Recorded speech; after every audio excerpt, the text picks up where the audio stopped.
En ik stel voor dat we beginnen met agendapunt zo'n. En dat is inkomen stukken. En er zie de bijlage bij de agenda. Ik had even er staat niks in. Dan ben we nu aan het volgende punt daar. En dat is punt 8. En dat is de beschikbaar stellen van kredieten voor de subsidie voor het tweetal scootjes in Dokkum. Ik heb me in de pauze even bijpraten laten. Ik ging uit van de jonge blom, maar het moest stad Dokkum bij. Dat bij de zoveelste benaming van dat scootje. En het andere scootje is de Noorderling.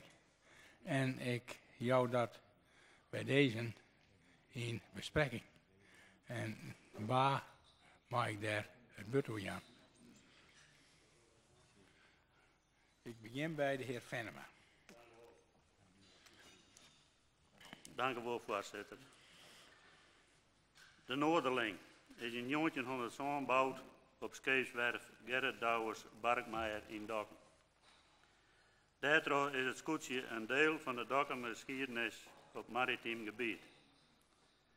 Na een eerste aanvraag van volledige financiering van €60.000, welke afwezen is, had de initiatiefgroep ook andere financiële bronnen aanboord. Zodoende bleef de per saldo een financieringssubsidie over voor de gemeente van €22.500. Ik werd contractueel vastleggen wat de afspraken binnen tussen de gemeente en de initiatiefgroep over te verstrekken subsidie. Voor wat betreft het scootje, en ik ga hier extra in de jonge blom, van de stichting Scootje Stad Dokkum, wordt een exploitatiesubsidie vregen van €4.000 als eenmalige subsidie. Dit scootje doet mij aan IFKS-wedstrijden op de Friese Marken en probeert het er in de naam van Dokkum heeg te houden. Deze aanvraag kan volgens de ChristenUnie ook positief beoordeeld worden. De ChristenUnie kan dus instemmen met de beschikbaarheid van deze krediet. Dank u wel, voorzitter. Dan gaan we naar de heer Woudstra. Dank u wel, voorzitter. 2 scootjes, de Noorderling en het Dokkumer scootje. Als je dit scootje, de Noorderling, zo in het klein diep ziet liggen, is het natuurlijk een prachtige blikvanger. Authentiek, een uniek stukje cultureel en industrieel Dokkumer erfgoed, gebouwd in 1907 bij de scheepswerf van Barkmeijer op de helling aan de Streek. Het is natuurlijk een goede zaak dat de heren die hiermee bezig zijn toch de helft van de financiering rondgekregen hebben. Maar het is wel zo, bij vervreemding van het scootje zal het verstrekte investeringsbedrag weer terugvloeien in de gemeentekas. Daarom vindt de CDA-fractie het belangrijk dat het schip goed wordt onderhouden. Een verzekering wordt afgesloten. Onze vragen zijn dan ook: wat zijn de borgingen van planmatig onderhoud? Krijgen we elk jaar een verslag? Bij dit erfgoed moet het erf natuurlijk wel goed blijven. Overigens hebben we vertrouwen in de groep mensen die dit hebben opgepakt. Wat we ook belangrijk vinden is het versterken van de toeristische ontwikkeling van stad en regio. Gebruiken voor representatieve doeleinden, netwerkbijeenkomsten, zelfvakanties voor kinderen van ouders met een smalle beurs. In het onderwijs mogelijkheden om straks, als het Zuid-project klaar is, een rondje Dokkum-Lauwersoog Dokkum te varen, Lauwersmeer Dokkum te varen. Kortom, vele activiteiten behoren tot de mogelijkheden. Onze vraag is dan ook: zijn er genoeg mensen beschikbaar die dit willen organiseren? Zeg maar, genoeg vrijwilligers. Wat het scootje de Stad Dokkum betreft, een goede PR voor Dokkum. Wel hoop ik dat de resultaten van dit scootje volgend jaar wat beter zullen uitpakken dan het afgelopen seizoen het geval was. Dank u wel, voorzitter. Dan gaan we naar de heer Belker. Dank u wel, voorzitter. Voorzitter, het maritiem verliezen van Dokkum ter Libberoppe is een goede zaak. Als gemeente kunnen wij het proces bij verlet maar yield op geleid brengen. En bij verlet maar meerskracht stiepje. Maar dat doen wij vanzelfs op basis van beleid en op basis van een vastgesteld plan. Wat nou voorleidt komt oer als valt de financiële bijdrage samen uit de loft. En gelukkig hebben wij nog een reserve en daar kan het dan wel uit betalen worden. Wij hebben als FNP wel een tal vragen. Het initiatief is duidelijk. Maar wij missen een onderbouwing van dit riedsvoorstel. Het vernuwert us ek, voorzitter, dat je hem net praten over schuitjeszeilen, maar dat hebben we over scootjeszeilen. Zeggen wij maar gewoon doen en de scootjeshielen vanuit. Maar voorzitter, hebben wij net een kadernotitie voor uw hele gemeente en een uitvoeringsnota toerisme en recreatie. Die keppeling, die vinden wij net weerom. Als wij naar het voorstel joggen, hebben wij het over een iepen doorbijdrage, vooral richting de stad Dokkum. Morgen komt een scootje van SKS en die wil graag van Dokkum zielen. Wat doen wij dan? Kwart zijn, de bedenksten nou ben net zo smart. Keppeling onder de kadernotities zou kennen, maar er staan een tal van meer activiteiten en voornemens in een uitvoeringsnotitie. Het is nou wat een ad hoc voorstel. Daarachterom wil ik een paar vragen stellen. Wij hebben begrepen dat de reserves toerisme en recreatie net weer aanvallen worden. Klopt het dat? En komen de scootjes, ook voor de Diepswal en Leeds Dips, en Leeds Diep te lezen deze winter. Dat zou een prachtige uitstraling aan in de binnenstad. En waar we het voor letter verlieren dat toch oren scootjebezitters om haar boot ook hier in de binnenstad van Dokkum aan te meren. Dank u wel, voorzitter. Dan gaan we nu naar de heer Damstra. Dank u wel, voorzitter. Mijn verhaal is wat korter dan de voorgaande heer, maar zo kort als de heer Visser zal ik het niet kunnen doen. Dat is ook uniek. Inderdaad, wat hier nu ter tafel gebracht is een mooi en waardevol initiatief. En waardering voor het feit dat het gelukt is om via sponsoring 50% van het benodigde geld bij elkaar te krijgen. Echter heeft de VVD nog wel een paar vragen.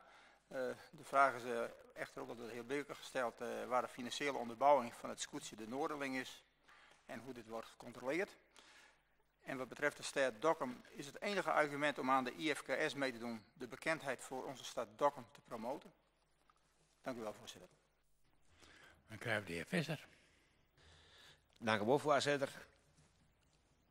Het ABD is een voorstander van behoud en instandhouden van ons erfgoed. Het is dan ook mooi dat we een stuk maritiem erfgoed binnen de gemeentekreisen krijgen kunnen. Namelijk een scootje. Zij maar gerust 2 scootjes.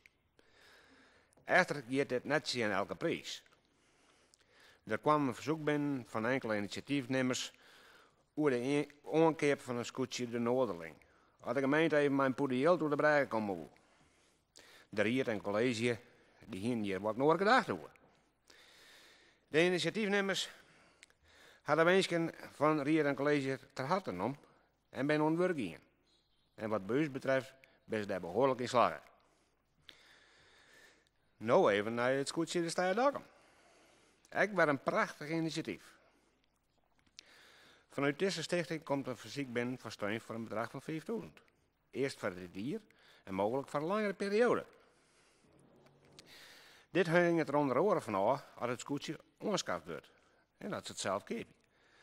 Dit wordt in december besloten, zo hebben leiders kunnen. Maar het is wel mooi natuurlijk dat tijdens de wedstrijden van het scootjesielen van de IFKS dat de stad Dokkum ook voorbij komt in het rietje.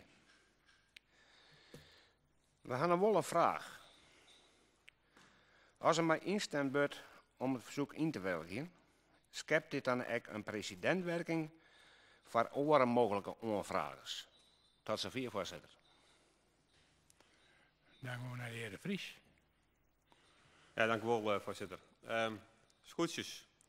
En de heer Woudstra die maakt even de combinatie met de Zuid-Ieën. Dat is mooi bij zo dat er een rondje maken wordt zo. Ik meen dat je dat zijn, Woudstra, hè? Maar volgens mij kon toch onder die bregen van de Zuid-Ieën maar skippen van 2,40 meter. Dus ik weet net, volgens mij gaat dat maar die mes net helemaal goed. Voorzitter. Oh, de mes naar beneden. Tik je net goed lezen, maar het staat wel goed in het steek dat het scootje wat kwarter is en dat de mast naar beneden kan en dat het mogelijk is door de Zuid-Ieën te varen. Tenminste, dat heb ik lezen, misschien. Oké, dus dan zullen we net in alle heren veer, maar dan maakt een mes naar onder een taak. Oké, duidelijk. Wij lezen die combinatie even net, voorzitter, dat je het net slim vindt. Maar dat had ik te krijgen met het feit dat wij de Zuid-Ieën net zo heel bot in die zin zitten. Dus eigenlijk vooral voor dat bedrag net. Waar het even om gaat is het volgende. In die, er lezen 2 onvragen voor subsidie voor scootjes. En in uw fractie wie in eerste instantie van ja, hoe moet je hier nou mee omgingen? Want er komen er een weer vragen, hoe geven we dat dan van? En dat is ook wat de heer Bilker al een beetje zei. En dan lezen wij in de stikken dat als reden jong wordt de promotie van Dokkum, met name het IFKS-koetsje. En aan de andere kant het verhaal van het cultureel erfgoed. En dan hebben we het over de Noorderling. Nou missen wij in dit stukje van zaken, van ja, waar is het promotiebeleid van Dokkum dan? En waar vindt dan dit stuk dan daar een plak in? En hetzelfde verhaal, het cultureel erfgoed, we hebben het vaker daarover gewoon. Ik wil bijvoorbeeld monumentenbeleid en dat soort zaken. Dat zullen we het onderdeel van wijzen kennen. Maar wij missen dus het beleid wat daarbij is. Dus Bilke die zei het heel mooi van, nou, de onderbouwing missen wij, in die zin missen wij wel een stukje visie. Waarom doen wij dit als Dokkum, als Dongerendeel? En waarom stemmen we daarvoor? Want het liep het nou in die, wat hap snap beleid van nou ja, er komt een initiatief. Wij zijn daar op onszelf wel positief over en laten we daar dan maar in mee gingen. Nou, wij zouden heel graag willen dat we daar dan ook een stukje beleid op maken. Dat we ook onjouwen van waarom wij dit nou zo wichtig vinden. Waarom we andere zaken dan misschien litten. En dan komt ook voort het geld om de hoeken. Want er staat namelijk dat dat uit de toeristisch-recreatieve ontwikkeling uit die reserve commercieel. Ik heb begrepen dat die reserve leegwezen zou. Nou staat je dat er nog 23.600 in zit. Maar ik heb begrepen dat er eens een keer een onvraag dienen is bij de heer Braaksma. En misschien kan die daar uitleggen, Jan. Voor ik nog vanuit deze pot het in Noord het wan. Voor het waren een belevingscentrum. En dat toen, door de heer Braaksma zei, is net het kind, want die pot is leeg. Nou, we zouden graag weten willen van hoe dat kan.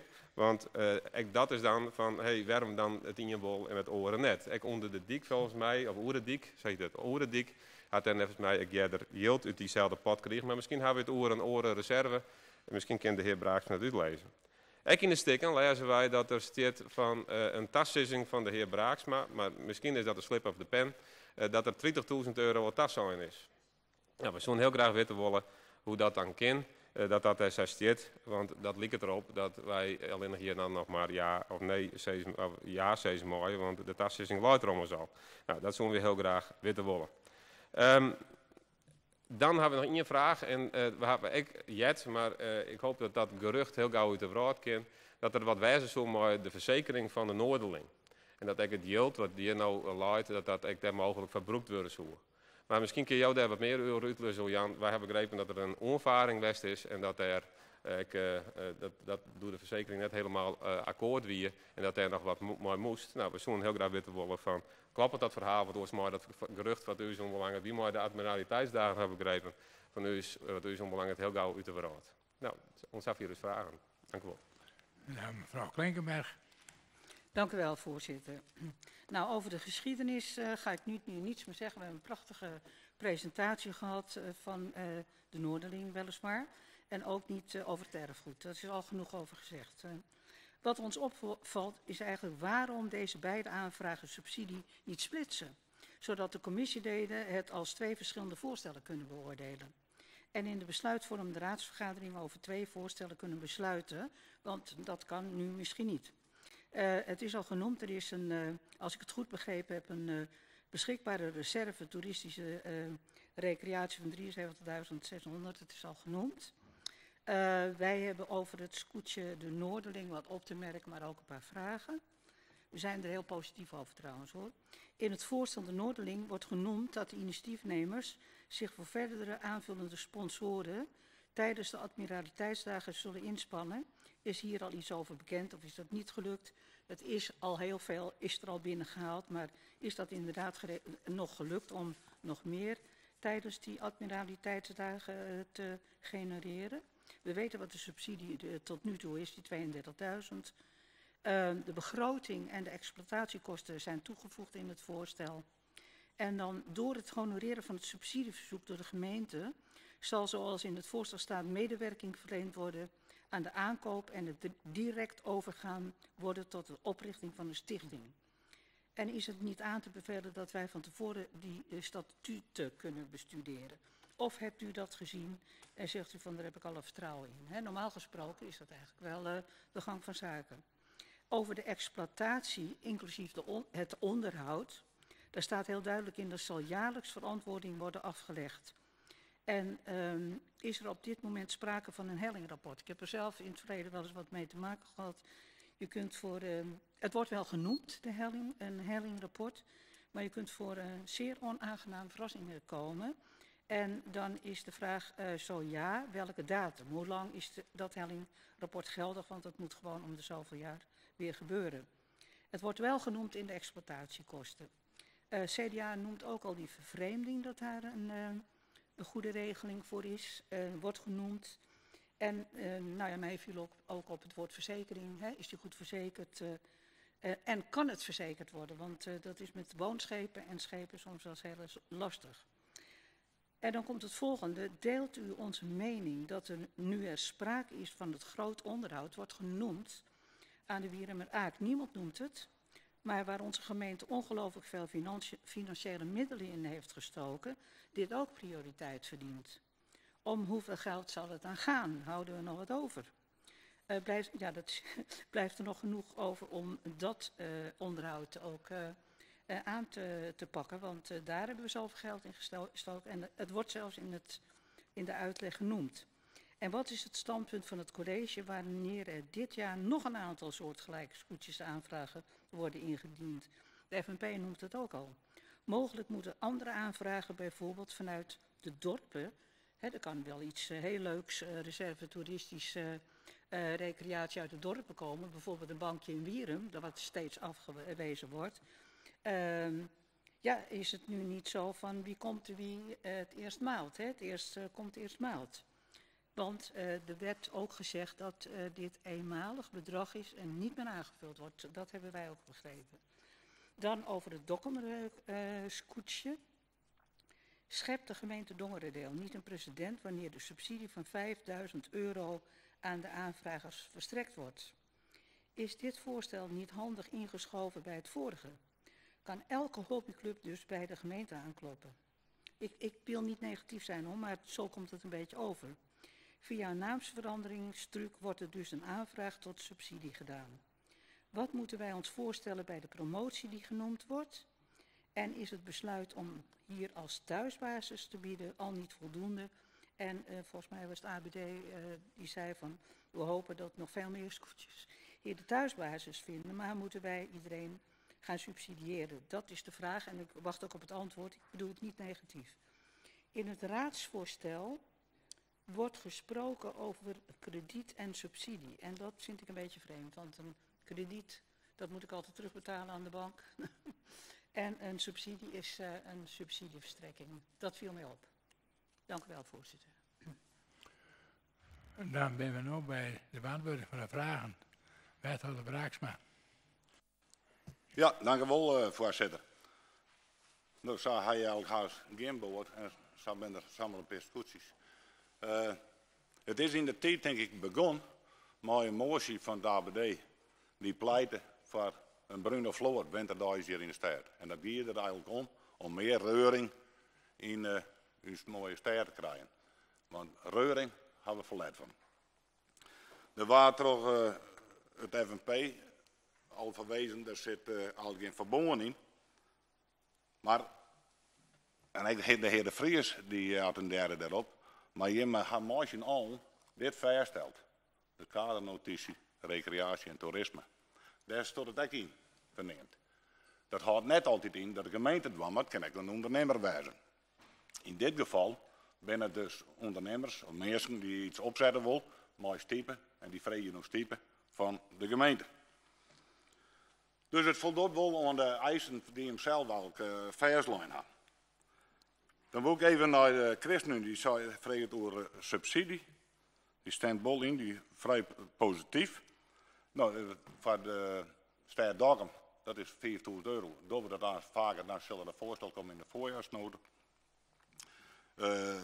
De Noorderling, dat is geen subsidie. Mevrouw Klinkenberg wees er ook al naar krediet en subsidie. Nou, die krijgt geen subsidie. Dat is eigenlijk een achtergestelde lening, zo niet nemen. Je kent het als een belegging zien, maar hiermee activeren we wel dat een stuk historisch goed waar in de stad Dokkum komt te leven, of in de gemeente Dongerdeel. Het is hier in de tijd bouwd, in opdracht van een familie uit Peersers. Ik denk dat we heel wijs zijn mooi. En ik hoop ook dat de komende bezitters het lieke goed onderhouden zullen als die mensen die de laatste 100 zo'n hier in handen nemen. Ik ben net volle dingen die het zo lang uithouden. Dus even naar de ChristenUnie, het is dus geen subsidie, het is eigenlijk een lening die weer rondkomt als de stichting ophoudt van bestaan. En dat kan nou 4 jaar wijzen, maar ik hoop dat het ook 50 jaar is en dat er dan al lieke goed erbij laten dat het nou is. De heer Venema, die wil even interpreteren. Ja, ik had je een vraag gesteld over wat subsidie is of het oors. Maar bij het raadsvoorstel is dit boven beschikbaarstelling krediet ter behoeve van subsidietoekenning in zaken tweetal scootjes. Ja. Dus, je neemt het subsidie maar in de steek 4 draait, het 4e lijn, dan staat het erin dat het op de duur weer rondkomt. ja, nou, Ja? prima. Ja. Dan ga ik naar het CDA, de heer Woustra. De Noorderling uniek, nou terecht, klopt. Planmatig onderhoud. De Opterreurse stichting is uitgegaan van het bedrag wat tot nota bij de vorige stichting echt per jaar onbesteedbaar. Wat ze daar voor op het belangrijks verheen. Dus het onderhoud komt, daar heb ik al jaren komt er een rapport van en dat wordt ik toch, zeg maar, uw ambtenaren in de gaten houden dat het goed gaat. Maar daar hebben ze zelf natuurlijk echt belang bij. Hoe schaffen ze hem net om. Ben er genoeg vrijwilligers? Nou, er is nu een actieve groep. En ik ga ervan uit dat dat direct uitstraling had en als er gewoon meer nodig bent, dan zullen vers gewoon aanhekken. Maar ze moeten eerst wel gaan om eerst meer vrijwilligers aan te lopen. Maar er zijn vers meer mensen, want het leeft het wel. Nou, de players in het klassement, dat is dan die oren, dat is Stad Dokkum. Nou, die gaan één ding voor. Ze kunnen alleen maar vooruit. En ze zijn eigenlijk wat plaakhellen waar wij verwachten. Dus in dat opzicht hebben ze geen eigenwijze ideeën van jongens, we zullen even scoren. Nee, ze hebben geen van onderaan aan. En ik denk dat dat eigenlijk de goede manier is om uiteindelijk op blijven op zolder te belonen. Het FNP. Onderbouw en kader, ik had al zijn, er ligt een kadernotitie eigenlijk onder. Dat hier misschien wel even in steek beter naar verwezen wordt. Dan heb je ook gelijk, want elk weet misschien meer dat er een kadernotitie in de tijd is opgesteld worden is. Net elk had dat nog mooi gekregen. Dus een terechte opmerking. Meer scootjes. Nou, dat zou ik kennen. In wezen zoek ik naar tuinjubel, alleen maar zal je net een boezcenten vregen. Maar het is de bedoeling, persoonlijk ben ik net jaren tevreden aan het hele diep winterdags voluit met historische boden. Ik denk dat dat al de bedoeling is. Ik kan me ook melden dat er aanronde weken alweer contacten was met gewoon die zich spontaan melden, omdat ze in de krant naar geleid oerscootjes. En er zijn al diverse mensen die hebben zich opdoen om hier eigenlijk in de Stad Dokkum lezen te kennen. Alleen dan ontdekken we opeens dat we daar ook net een echte verordening voor hebben. En er ben gewoon die zullen winterdags op wijnje willen. Dus dan zeg ik, ruimtemaatje maar om een smart wetter te rijden. Nou, dat probeer je aan direct nog voor te krijgen. En dan hoop ik dat wij over nou net al te lange tijd, ik wil net eens hoe jaren praten, maar ook over volle kwater, dat de bandstad gewoon voluit. Dat we een soort museum gaan krijgen. Ja, daar ben ik net tevreden tenminste. De heer Belker. Dus maar meer discussies. Maar even over discussies die je dan over winter hier. Ja. Zeg maar, alles net in die is.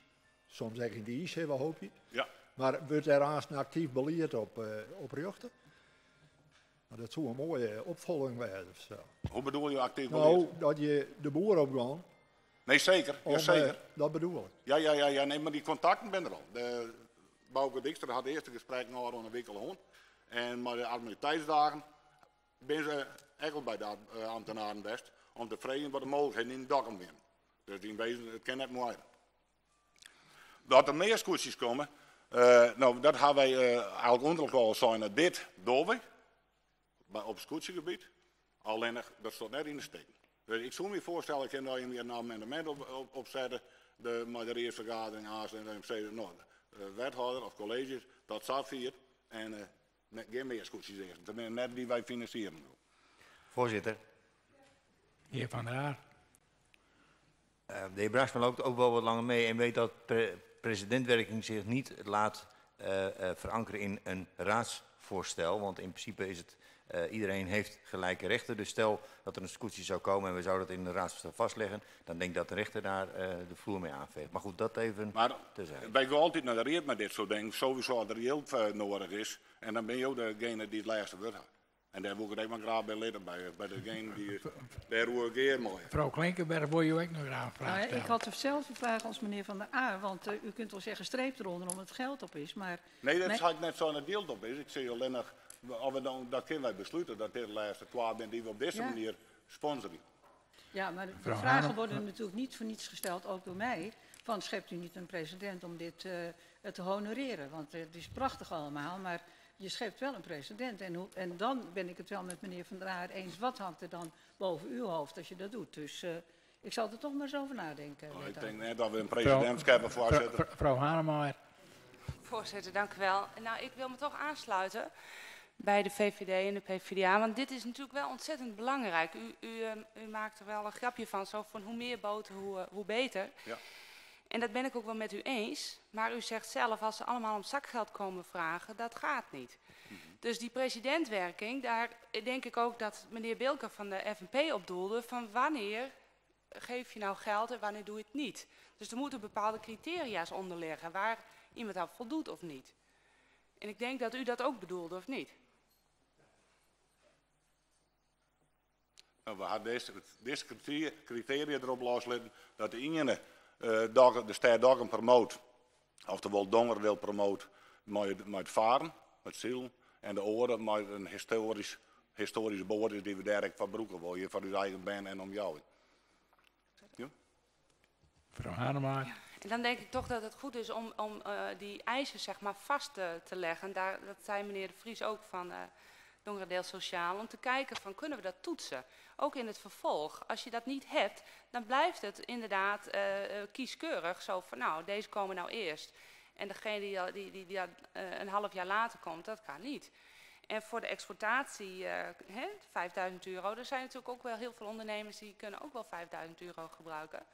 Dus wanneer doe je het nou wel en wanneer doe je het niet? Dus ik denk dat dat wel goed is om daar nog eens... Nou, dat is prima. Daar kom ik wel weer een op waarom, maar ik zeg steeds, je had het laatste woord. Ja? Je vraagt mij in vervolg. En ja, en deze beleiderschap heb ik een relatie met Dokkum, met Dongen. De VVD, die vreet ik naar de promotie, nou, dat stond volgens mij wel aardig beschreven. En hij krijg ik uitlijn. De ene die zal echt in de zielwedstrijden mee komen. En winters lezen ze hier in de Binnenhaven. Als nou ja, om reuring in de stad te krijgen. De activiteitsdagen hebben ze hier best. Dus dat is de promotie naar het onderhoud. Dat we in de stichtingsakte mooi opnamen. De ABD, positief. Ik ken eigenlijk net over, want het komt bij de ABD. En Nekkel, de president, werkt nou daar zijn we rekening mee houden. Dongeradeel Sociaal, Zuid-Ie. Nou ja, waar zijn de maasnonden en zo de Zuid-Ie, Aasendel kennen. 2 keer subsidie, 2 boten, promotie Dokkum. Je meeste beleid, nou dat ga ik op zijn, dat lijkt hierin. Dat kan ik opvregen. Goed is. Heer De Vries. Ik had even opvragen, even opzocht, even op de, ik kan het net vinden. Ik kan net vinden dat wij als in het raam van de kadernotitie cultuur en recreatie, of nee, recreatie en toerisme, dat wij 2 scootjes promoten gaan. Of dat er een scootje ongeschaft wordt, of dat er mooi. Er zit wel iets over cultuurhistorische waarden. Ik ken nergens iets over daarover vinden. Dus jouw zijn krijgt van ja, wij hadden vastgesteld. We hebben in die jaar wij beleid vastgesteld als het gaat om recreatie en toerisme. Alleen ik denk dat dit mogelijk een uitviering is van een aantal punten die hier instenen, of een uitviering waar ze ken. Alleen ik denk dat dat zo breed is.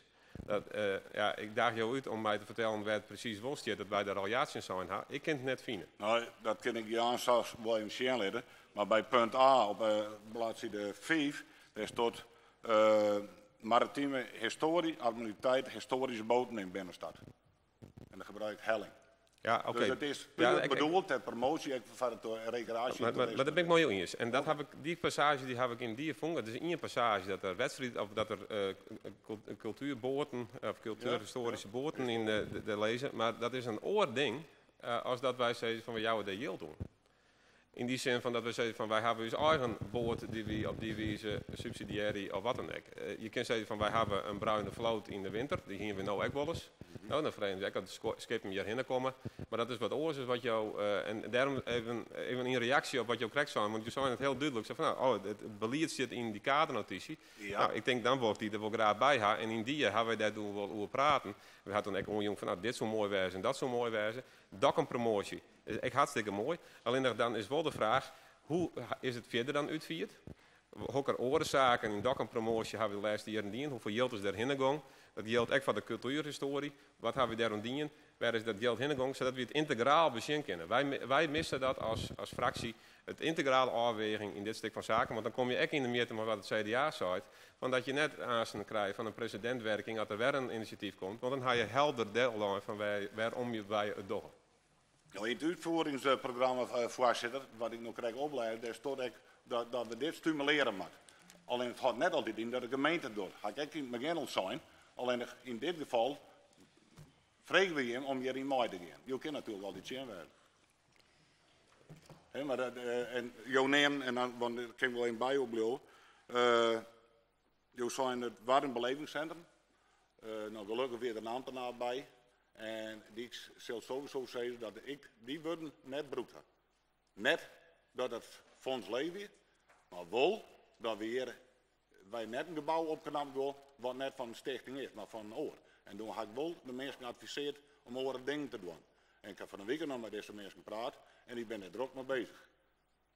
Dus ik wil geen dingen jaren die ik net zei. En gelukkig zijn er mensen bij en dat zullen deze mensen waarschijnlijk ook wel banen willen. Voorzitter, een kwarte reactie. De opmerking wie in die van jouw zoon zijn had dat de pot leeg wie. En daar ging het dus even om, want dat er dan over uit die pot weer geld bij komt, maar ja, dan zou dat net kennen. Maar dat kind dus, want die pot is net leeg, zeg je. Je neemt Mac Peers, volgens mij had hij de heel goed gekregen. Net onder dat klopt. Ik doel er even op van dat het waterbelevingscentrum, net als mij en Oerendiek, die hebben we ontnoten, hebben die de yield uit het fonds gekregen. Klopt. En dan zou dit het volgende wijzen. En daar ging het dus even om. Nou ja, en dit is een reserve, die hebben we op een of andere manier schijnbaar als reersleden, waar ik zelf bij betrokken, hebben we in stand houden, zelf nooit opskiën. Hebben we dit nou in stand houden om hier iets te doen. Hij wordt net ongevuld, dus als er aanstaan op is, en mochten we dan nog wat willen als college reers zijnde, dan komen we ten alle tijden natuurlijk bedrijven. Ja? Jullie hier denken over de verzekering, dat weet ik net. Maar de mensen ben hier in de zaal, dus die hier in de pauze even vragen hoe dat ziet. Maar dat kan haast nog mij ook nog. Maar dat wordt een onervaring en dat weet ik net. Wat zou dat dan? Dat weer een oorskip. Nou, voorlaat kan net opgelost worden. Nou, dat doen we aanstaan. Dan ga ik naar de Partij van de Arbeid. Voorzitter, we hier net nog een vraag en ik denk, nou die komt nog, over de tassissing die dienen wordt. Zou dat in het stuk zitten? De toezegging van de heer Braaks met €30.000. Oh ja, ja, ik hier het al €37.000. Nou, als je zorgt dat je dat net steekt van het college.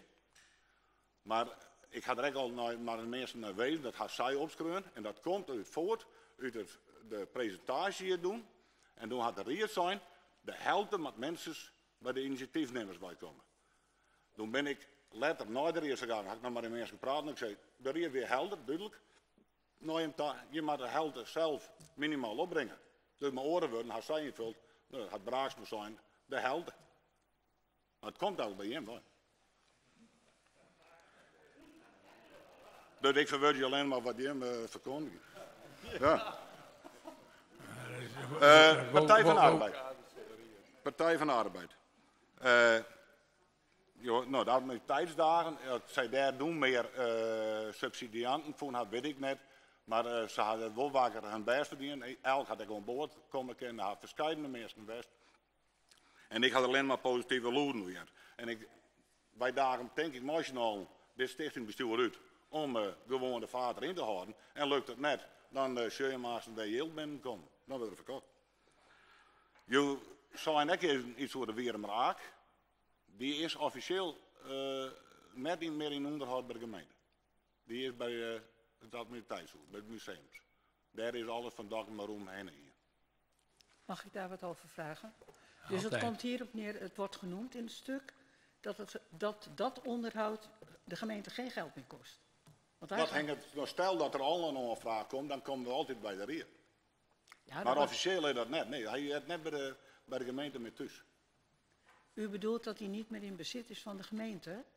Hij is in bezit en in onderhoud bij het administratiehuis. Ja, en die onkosten worden ook door het admiraliteitshuis betaald? Die zie ik de subsidies stromen. Nou, dat was wel handig geweest als dat daar dan ook bij gestaan had, want nu lijkt het net alsof dat NN is. Daarom vraag ik het ook. Dus, nee, keurig. Nee, dank u wel. Doe je dan vrij. Ja.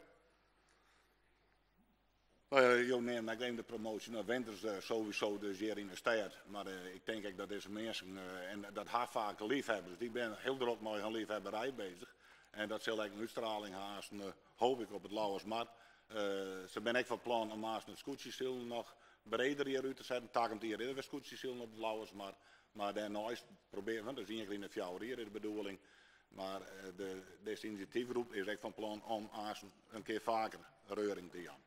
En ik denk dat dit is de start. Laten we nationaal deze mensen de komende jaren om hun hobby te vieren, maar om ons gebied te promoten. Ik kan me voorstellen dat er nog wel wat in de tweede ronde nog wat vragen lezen. Mevrouw Klinkenberg. Het is nog de eerste ronde. Ik heb een vraag gesteld over de hellingrapport. Het wordt wel genoemd, maar hebt u daar gegevens over? Want een hellingrapport moet om de zoveel jaar, ik geloof om de 20 jaar, weet ik niet meer zeker. Maar dan kan je voor onaangename verrassingen staan. Dus dat was een vraag, ik weet niet of u dat weet. Ja, die hebt u niet beantwoord. Nee, Jo Hagelijk, die voorzitter, die vraag stelt, ben ik net op hechten. Dus ik weet net dat de rapporten zullen vers werden, maar wat erin staat weet ik niet. Dan denk ik aan de vraag nog je beantwoorden binnen. Ik kan me voorstellen dat ik nog wat verhelderde vragen heb. Maak je nog een rondje, de heer Damstra. Ik had nog een vraag gesteld over de financiële onderbouwing van de Noorderling. Die is nog niet beantwoord. Moment.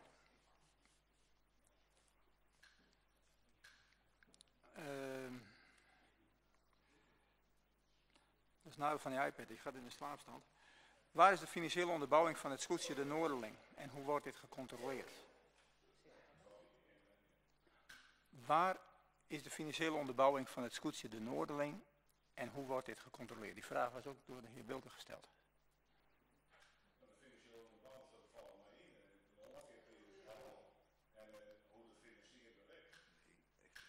Exploitatie.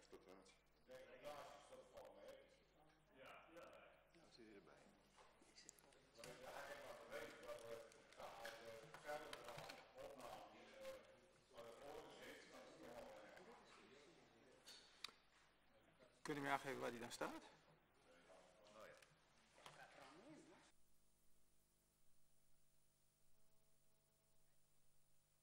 Excuseer, ik zal nog even beter doorlezen. Ik zie nog even rond. Ben er nog mensen die het gebruik maken willen van de tweede ronde? De heer Woudstra.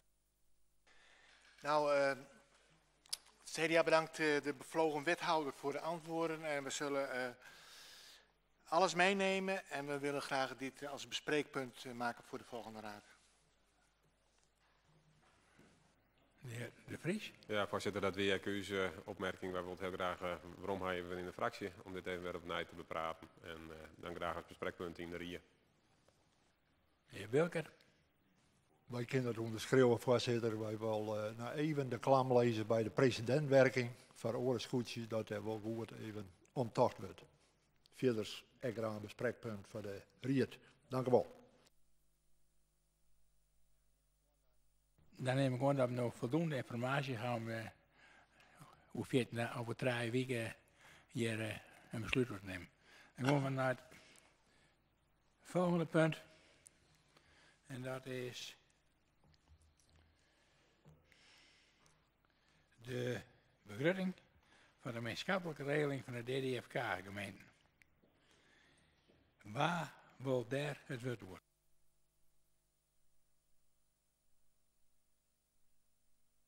Nou, ik show al jaar, dan ben je met de heer Breusma. Dank u wel, voorzitter. Ja, ik zit er een beetje bij, want punt 9 is volgens mij nu het vloeisel van punt 11. Dat had alles met elkaar te steken en de vragen van mij die rennen in die zin ik wat rol korhinnen. Maar eerst maar eens even, wat is nou exact de status van dit stuk? Het is een concept, we stellen het concept vast. Ik neem aan dat dat dan in de begrutting van u opnam wordt. Ik zeg een hevige knik, dus dat zal dan goed komen. En wat ik eigenlijk inhoudelijk goed stek is, want ik ga haast in aanleiding van de dienstverleningsovereenkomst wat overkant lieten. Dat ik hier constateer dat een aantal posten, zoals bijvoorbeeld de meerkosten bij tijdelijk personeel per FTE, nogal royaal binnen, terwijl ik denk je moet juist zo weinig mogelijk meerkosten creëren voor tijdelijk personeel, had ik het dan over. Dat voelt mij op dat ik geloof 20 tot 40.000 euro per FTE. Dan hoop ik dat het alleen geldt voor de FTE's die meer komen en net voor alle FTE's, want dan wordt het wel een heel nieuw verhaal. Ja, en voor de rest... Meneer Breus, maar kennen jullie even op welke pagina dat... Ja, dan moet ik mijn kunsten naar mijn iPad uithalen, dat ik wel dat eerst wel even doe. Maar het zit in die begrutting op een gegeven moment. Wordt neemt dat er meer kosten binnen voor tijdelijk personeel en dergelijke. Ja, ik lees side 8, maar dat weet ik net zeker. Ja, de wethouder die weet welke doorgaat. Ja, voor de rest is het natuurlijk heel moeilijk inschatten hoe dat ging zal. En dat moet ik op basis van een stukje wederzijds vertrouwen baren. En ja, dat het nou deze 2 jaar zo oplost wordt, dat denk ik dat op zich reëel is. Maar wat ik nou wel wat huiverig ben de eventuele meerkosten van die het ontstaan kan en hoe daarbij precies de vinger onder de pols houden wordt. Want ik kan me voorstellen dat wij nou aansen, en dan zeg ik maar even wat we zelf veroorzaken kennen. Het greenonderhoud hebben we mooi bor voor. We zetten dat nou naar het water. Nou, dat is net echt een beleidswijziging, maar dat is gewoon een invulling van het bestaande beleid. Maar de gemeenten daarin mij betalen en oorzaam met dat soort dingen. Nou, dan zit ik al haast bij het volgende stuk, maar het rent in die zin ik wat rol korheen. Hoe scheur je hem dat nou precies, dat beheersbaarheid van dat gezamenlijke verhaal? Zij eerst maar, voorzitter. Dan gaan we naar de heer Van der Aar. Dank u, voorzitter. Nou, ik heb geprobeerd om het inderdaad wel even in tweeën te hakken, want de laatste vraag van de heer Breus, maar die zit ook in mijn vraag op het volgende agendapunt over dienstverlening overeenkomst. Maar toen ik dit zo zat te lezen, toen had ik de uitspraak van lang verwacht, stil verzwegen, niet verwacht en toch gekregen. Nou, dat geldt in de politiek wel vaker en ik heb dit ook wel eens vaker gezegd, maar voor deze begroting eigenlijk ook. Maar toch komt die nog wat te vroeg. En dat zal ik u uitleggen. Want er staan namelijk in het stuk een aantal voorstellen waardoor de raad nog geen dekking voor is bepaald. Dat komt nog in de begroting van november. Zoals de inhuur van tijdelijk personeel voor extra werkzaamheden die losstaan van de ambtelijke fusie. Dus met andere woorden, als wij akkoord gaan met deze conceptbegroting van DDFK, dan wordt die definitief. Dan zijn wij in principe ook al akkoord met de behandeling van dit punt in november. Is die constatering juist? Ik word een beetje gek van het gesouffleer. Ik heb toch liever graag het antwoord voor het college, mevrouw Van Middelen. Voorzitter, want er wordt namelijk een bedrag gevraagd voor de inhuur van tijdelijk personeel. ten behoeve van het sociaal domein. Maar ja, ik stel dan ook de vraag maar gelijk van waarom dat dan niet uit het budget geheel uit het budget van het sociaal domein kan komen. Verder vragen we ons af waarom de CO-verhoging niet door het Rijk wordt gecompenseerd. In de begroting wordt 1% genomen, het is 2,75% geworden. Nou ja, dan mag je er ook van uitgaan dat dat ook wordt gecompenseerd. Dus dat zou kostenneutraal moeten kunnen verlopen. En dan een vraag over de besparing met personeel. Kijk ook gelijk even automatisch naar de heer De Vries, want die haalt het ook wel vaker aan. Maar ik ben deze keer eerst de heer De Vries. Maar misschien heeft u een andere vraag. Maar deze vraag heb ik in Verwert eigenlijk ook al min of meer gesteld. Alleen, ja, toen was het misschien wat te amicaal om daar een goed antwoord op te krijgen. Want de structurele besparing voor het personeel wordt geraamd op 2,1 miljoen. Maar de fusie gaat alleen op 1 januari 2019. Maar misschien zie ik het niet goed. Of misschien zie ik het verkeerd. Nou, maar voor de 2019 is een verwachte besparing van 7 ton. Voor 2020 1,4 en dan dus die 2,1 miljoen. Maar is bij de budgettering, bij de begroting die nu vaststaat, ook rekening gehouden met de dan geldende bijdrage van het Rijk in de nieuwe situatie? Dus met andere woorden, gaan wij nu budgetten extrapoleren naar 2020, terwijl we op 1 januari 2019 zijn gefuseerd. En dan kunnen die budgetten, omdat we één grote gemeente zijn, kan het zijn dat we minder van het Rijk krijgen voor de personele kosten. En valt dat dan weer weg tegen die 2,1 miljoen? Of is dat al verrekend? Want in zo'n situatie zou je natuurlijk een sigaar uit eigen doos. Want dan, stel dat we 2 miljoen minder krijgen, dan is de besparing al weg. Maar mocht dat dus wel zo zijn dat u extrapoleert en dat het wel die 2,1 miljoen is. En wij moeten ons voordeeltje gaan inleveren omdat we minder krijgen. Heeft Dantemodel dan een financieel voordeel daarvan? Nou, misschien wat ingewikkeld, maar ik denk, meneer Pijper die zit er en die begrijpt precies wat ik bedoel. Dus ik krijg straks een heel goed antwoord, voorzitter. Dank u wel. Dan gaan we naar mevrouw Van Mettelum. Ja, dank u wel, voorzitter. Nou, toen ik dit stuk doorlas van de week, toen ben ik eerst maar eens helemaal achteraan begonnen van wat is de status van dit stuk. En dan wordt er van ons verwacht een besluit te nemen om kennis te nemen van een bijgaande conceptbegroting. En het tweede punt is geen zienswijze op de begroting in te dienen. Dus ik ben ervan uitgegaan dat wij dus, als wij dit aannemen, nog niet automatisch een begroting vaststellen op dit punt. Klopt dat? Ik kan me aansluiten bij hetgeen wat de heer Brilsma zei over de kosten van het tijdelijk personeel. Ik ben van mening dat er goed personeel moet komen, zeker op het gebied van het sociaal domein. Want daar is nog veel werk te verrichten. En willen wij ons sociaal domein goed laten lopen, dan moet er ook goed geïnvesteerd worden. Dus op zich heb ik niet veel problemen met dat er tijdelijk extra personeel daarvoor wordt aangenomen. Maar de kosten vind ik wel wat erg hoog. En houden we dan ook alles in de toekomst wel in de hand? Dat is een beetje in grote lijnen. Want het is toch een beetje koffiedik kijken, heb ik een beetje het idee met deze begroting. Hoe hard is deze begroting?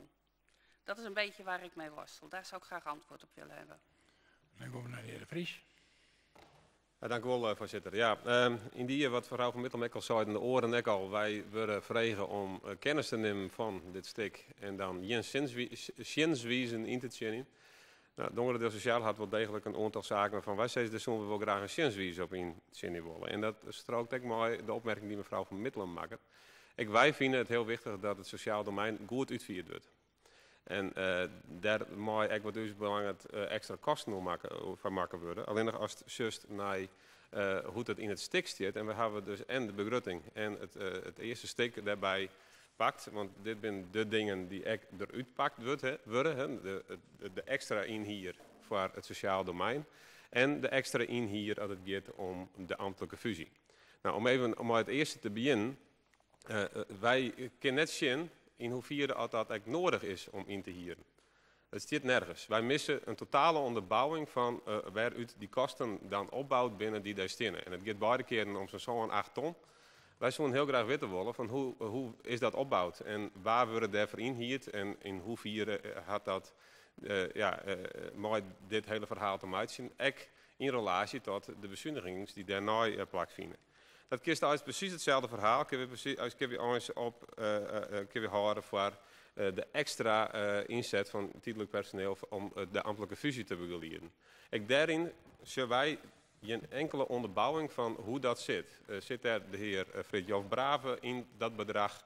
Want dat wie nogal een dure man, als ik dat zo nog weet herinneren in alle discussies. Maar wat zit er nog meer in? Waar ben er van nodig? En hoe komt het dat dat zo'n heeg bedrag is? En waarom kunnen we dat net zelfs? Nou, die vragen die vraag je wat u zo belangrijk om een zienswijze, om een nauwere onderbouwing van dit stuk van zaken. En dan kom ik in die van der Aarde, jou wien me al even voor, jou wien ik eerst, over de bezuinigingen op het personeel.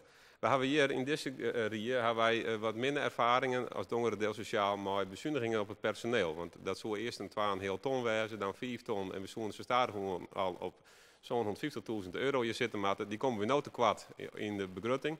Want overal wijskraben worden. En hier zit dan in een weer prachtig mooie bedragen van 2000 jontjes. Zo'n ton oprennend naar 2,1 miljoen.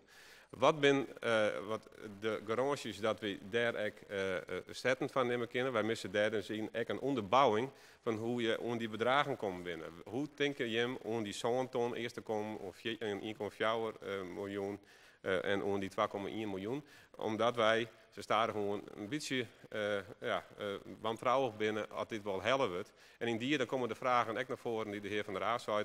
Is dat ook mooi om een legere rijksbijdrage, als het om 3 gemeentes gaat, is dat ook mooi om de hele bijdrage die Aasen al inzetten wordt voor bijvoorbeeld de herindeling. Want daar komt Aasen een bijdrage bij, mogelijk in dergelijke zaken, in dit stuk van zaken, uit gefinancierd worden. Omdat nevens mij dat juist bedoeld is om de ambtelijke fusie te begeleiden en om alle zaken, frictiekosten die daar mooi geer hingen, om die daaruit te betalen.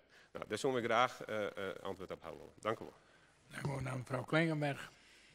Dank u wel, voorzitter. Nou, er is al heel veel gezegd en ook hoe wij erover denken. Maar ik heb eigenlijk maar één vraag. Ja, in die zin van, we zitten met een begroting voor een gemeenschappelijke regeling. En dat brengt dit allemaal teweeg, voor mijn gevoel. Mijn vraag is die overschrijding naar de decentralisatie binnen het sociaal domein. En nu herinner ik mij dat wij van de accountant een rapport gekregen hebben en waarin juist dit genoemd wordt. Zit ik goed als het daarmee te maken heeft? Dat dat tekort kwam, dat het niet goed ging en dat de accountants gezegd hebben, er stond heel duidelijk, Dantumodel kan het niet goed uitwerken, heeft het daarmee te maken, want dan snap ik het heel goed. En het is jammer dat het er niet in staat, dat de accountant het diverse keren herhaald heeft. En omdat het zo'n hoog bedrag is, het is al genoemd, zouden we toch wel graag een overzicht willen zien van, als het over alle financiën gaat binnen het sociaal domein, dat ik het kan begrijpen waar het allemaal heen gaat. Hè? Want we hebben er vaak discussies over. Nou, mijn vraag is aanvullende vraag aan wat anderen gevraagd hebben. Hadden we dit niet kunnen weten, want het is door de accountant al vermeld. Daar wilde ik het eigenlijk maar bij laten, want over die externe, dat vinden wij ook moeilijk, dat het zelf geld kost. Dank u wel. Dan de heer Verwerda. Dank u wel, voorzitter. Ja, we hebben een paar vragen aansluitend bij wat er ontzien is. De eerste vraag is binnen extra investeringen op het gebied van slim samenwerken en uitbreidingsinformatie en inhiërtijdelijk personeel. Ik mij berekken in de tabel besparing op personeel. Tweede vraag, om de nieuwe organisatie te harmoniseren, zullen de reiskosten van het personeel toenemen. Maar die zijn net opgenomen in deze begroting. Waarom net, als die extra kosten die worden wel verwachten. En tweede vraag, die is ik in orenvorm al gesteld, maar wij hechten er wel aan wanneer de extra tijdelijk personeel aannemen worden moet, dan betekent dat ik toenemende kosten. En op termijn zullen naar verwachting besparingsreduceren worden. Maar dat zijn aannames. Het is al eerder zijn die het net eerder als in 2018 reduceren worden zullen. En eerder binnen er al aannames net weer maken. Dat weten we ook al eerder. En daarom vinden we dit een risico. En de vraag is dit risico wel goed in beeld gebracht in de risicoparagraaf? En dan denk ik even om 4:2. Want ja, het is mooi, maar het is onze net smart genoeg. Dank u wel. Ja, nog, wij nemen dus kunstskip van dit concept. Dat is één. En dat wie ik het uitstel van het college. Het tweede is, wij willen graag een helder antwoord op uw vragen. En ik van oren, van dat wij akkoord wijzen kennen om geen chance in te zien. Dank u wel. Dan gaan we nu naar de heer Van der Bent. Ja, dank u wel, voorzitter. Nou, de meeste dingen zijn uiteraard al genoemd. Ja, het is dus aan ons om daar kennis van te nemen. Maar als wij als CDA deze paragraaf lezen, dan hebben wij toch wel voor een groot deel dezelfde vragen. Met name dus als het gaat om de inhuur van het tijdelijk personeel. Wij vinden het heel belangrijk dat wat er komt in de nieuwe gemeenschappelijke regeling, dat dat goed is. En dat dat in de aanloop meer kost. Dat hebben wij ook in het verleden al gezien. En is ook tot uiting gekomen in de wijze waarop wij het nu aanpakken. Alleen, ja, hoe hou je daar de vinger bij? En zowel de FNP die wil graag de vinger aan de pols houden op dit punt. En de heer De Vries die vraagt van hoe is het opgebouwd? Ja, dat zijn eigenlijk ook vragen die wij hebben. En je kunt ze op allerlei bewoordingen stellen, maar ik denk dat dat toch wel een kernpunt is van het geheel. En dus die extra kosten, kan het college daar meer over zeggen? En hoe worden de raden in staat gesteld om daar toch een oordeel over te kunnen vellen in hoeverre dat noodzakelijk is. Een ander punt is het doorkijkje van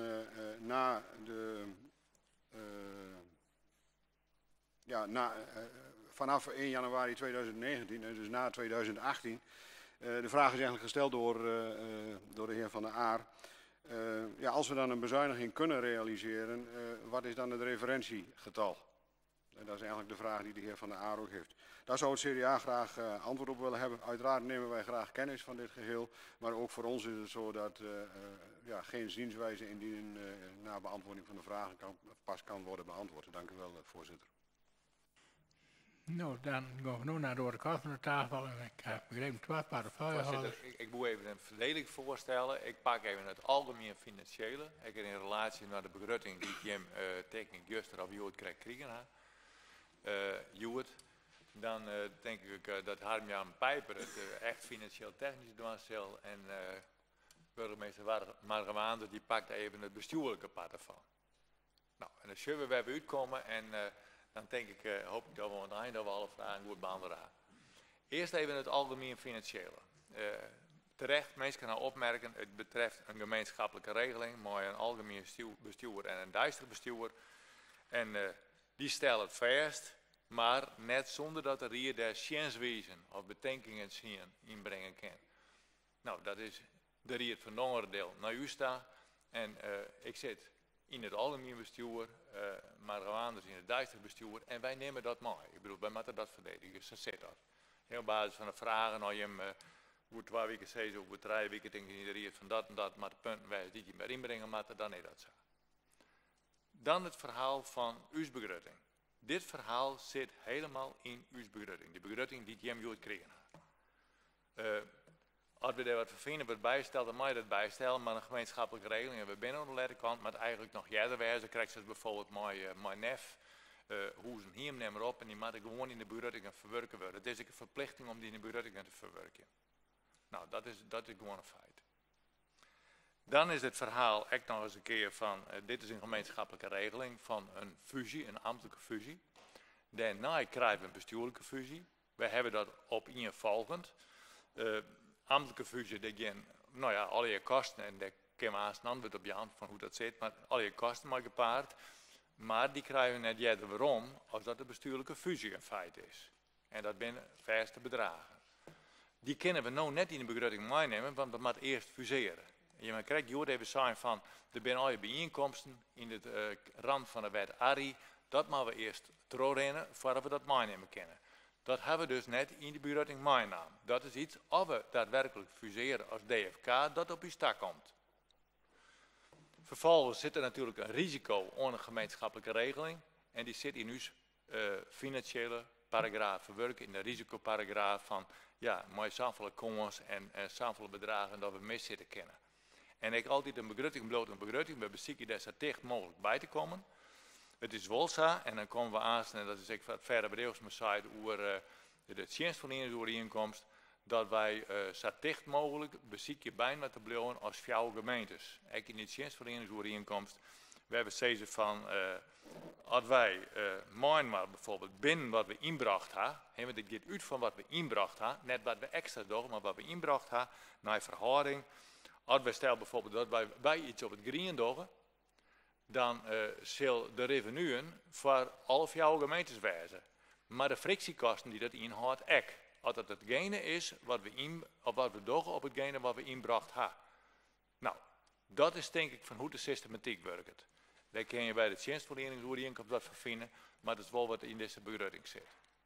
Nou, ik denk van even de kaders schetsen, en ik hoop dat het duidelijk is. En dan zoek ik even naar Marga voor het bestuurlijke verhaal. Of de heer Van der Raden. Ja, mag je even voordat de heer Van der Ploeg zwijgt, wil ik hem nog wel even de vraag stellen over die opvolging. Hè. U geeft aan, dit is een conceptbegroting, we kunnen daar zienswijzes op indienen. Hè?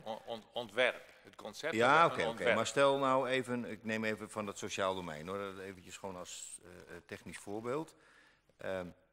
Ja, dan moeten wij, en dat staat erin, en we doen daar voor de rest niets mee, maar in november blijkt dat wij zeggen, ja, maar dat willen we niet, zeg maar. Hè? Nee, dat willen we niet. Een zienswijze bedenken kan uit mijn naam worden. Uiteindelijk zal het. Ja, nee, maar luister, mag ik. Ja. Sorry, voorzitter, ik wil even mijn verhaal afmaken, want anders dan krijgen we. Waar het mij om gaat, is op het moment dat er in de begroting van de gemeenschappelijke regeling wordt gezegd, luister, wij moeten 4 ton bijdragen aan groenteonderhoud. Ik noem even wat anders. Want dat is nodig. Ja? En vervolgens zeggen wij in de begroting, we doen het niet. Wij gaan dat geld niet. Dus ik bedoel maar, als wij nu een besluit nemen over deze begroting, zullen we dat ook in november ook moeten doen. Dus als we zeggen van die 4... Nee, maar dat werkt maar geen gemeenschappelijke regeling aan oors. Wij brengen dat in de begroting. En dat is een vaststaand feit. Daar kun je niks meer over verhoren. Want dat is de gemeenschappelijke regeling. Wat we wel doen aan kennen, maar dit is een ontwerp, dat we inderdaad gewijzigd op een gegeven moment inbrengen bij een begrotingswijziging. Als mijn maar vinden, als 4 gemeentes, dat sommige dingen oors maken. Voorzitter, ik weet niet waar het aan ligt. Misschien leg ik het verkeerd uit. Het gaat mij er gewoon om. Het gaat mij om op het moment dat wij nu de begroting, dat wij geen zienswijze indienen over de begroting, terwijl wij nog besluiten moeten nemen of we de gelden willen vrijgeven in onze eigen begroting, ja? Hoe kunnen wij dan nu een besluit nemen over deze begroting? Dat doet u bij alle GR's. Bij alle GR's, alle begrotingen, die gaan voor zienswijze altijd naar de raad. Laten we even degene nemen met de meest financiële impact van de veiligheidsregio. Die is ergens in de loop van het jaar, wordt die aangeboden voor opmerkingen en zienswijze. En als die er wel zijn, dan nemen we ze mee. En als ze niet zijn, dan is dat ook een conclusie.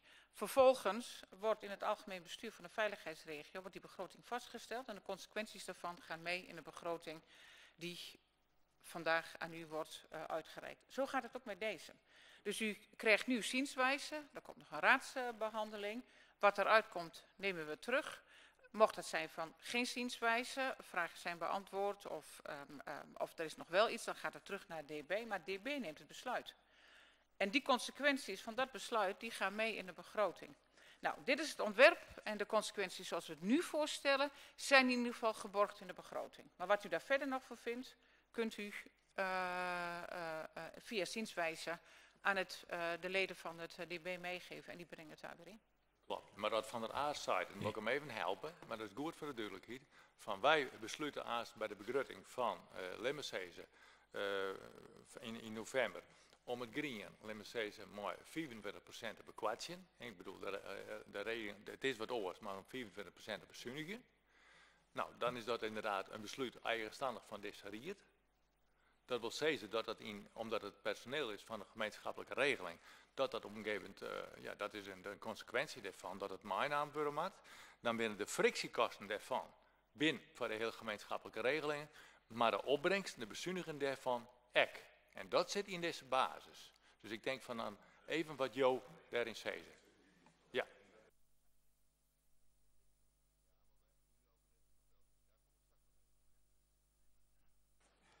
Nee, maar bedoel ik wel dat eigenstandig zaken in de begroting wel bij gevolgen hebben voor de gemeenschappelijke regeling, alleen nog de systematiek erachter luidt vast. Adieu. Mag ik dan even afronden, voorzitter? Ook voor mijn duidelijkheid is dat op het moment dat wij zeggen van oké, we dienen een zienswijze in omdat we het niet eens zijn met een bepaalde uitgave in deze begroting, dat we dat nu al moeten bepalen en dat we die zienswijze nu moeten indienen. Want anders dan kunnen we dat in die begroting duidelijk. Nee, dan is het mevrouw hartstikke helder. Dank u wel. Helderheid in ieder geval. Nou, ik weet niet waar het bestuurlijke ophoudt, maar dat zien we er wel. Ik zal een aantal antwoorden proberen te geven op vragen die gesteld zijn, op opmerkingen die gemaakt zijn. Waarom niet alle kosten uit het voor tijdelijk personeel sociaal domein uit het sociaal domein middelen, omdat die middelen ontoereikend zijn. En waarvoor ze bedoeld zijn, dat staat ook in het stuk. Het is wat sumier, dat ben ik met u eens. Maar mevrouw Klinkenberg verwees daarnaar. Dat heeft alles te maken met de bevindingen ook van de accountant. En daar is dus heel nauwkeurig gekeken van wat is nou echt nodig, tijdelijk in ieder geval, om dat op een hoger peil te brengen. Wat we wel kunnen doen, dat is, er ligt nog een wat kortere notitie waarin ook gespecificeerd is om wat voor type functies dat gaat. En die kunnen we, dat is notitie aan de DB, maar dat kunnen we wel even iets uitlichten. En dat kunnen we alsnog even doen toekomen. De heer De Vries wil graag even vertellen. Ja, voorzitter, want wij lezen ook in het stuk dat uit de accountantscontrole dat blikken zoeken. En dat vonden wij wel heel nuver, want wij zeiden van dat weten wij toch zelfs. En daarom heel graag de nauwere specificering van die zaken. Want ik bedoel, ik neem aan dat je een organisatie binnen, dat je zelf weet van wat je nodig gaat inzet om ergens te komen. En dat net een accountant je dat hoeft te vertellen. Dus daarom even mijn reactie. Want wij zijn van ja, dan willen wij toch wel heel graag weten van waar het van nodig is. Dat maken we dan net van een accountant jaren. Mevrouw Klinkenberg, die wil direct even een reactie. Dat was nog wel in de situatie dat het ook ondergebracht is bij het dansmodel. Dus met 2 gemeenten. We gaan nu naar die DDFK-gemeente.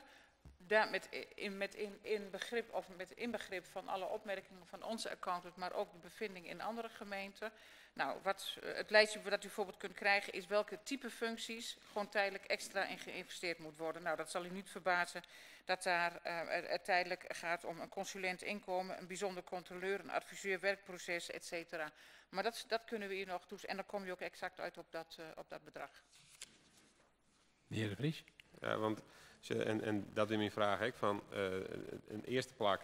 Hebben we die net zelfs in het dienst of kan die net mooi een stuk scholing dat zelf doen?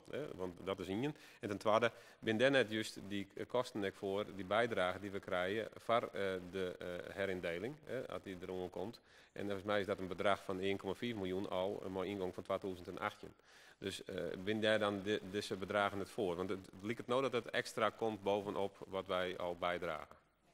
Daar moeten we echt een scheiding aanbrengen. Dit gaat allemaal om de ambtelijke fusie, wat daarvoor nodig is.